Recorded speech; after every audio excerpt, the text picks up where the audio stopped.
Hi, welcome back to our Ganache tutorial. So as you can see here, I have left my chocolate ganache in the fridge for half an hour, and as you can see, we have a perfect ganache.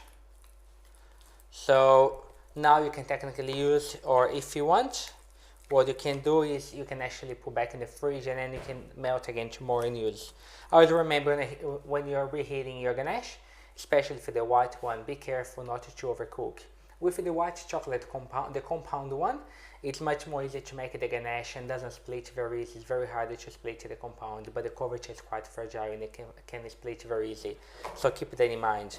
But as you can see here, the ganache has melted properly, the cream didn't split, and all the lumps that we had in the chocolate, they already melted. So you don't actually have any lumps from like a hard chocolate that didn't melt. So we have the perfect ganache here. So hopefully this will help you and you'll be able to make a perfect white ganache.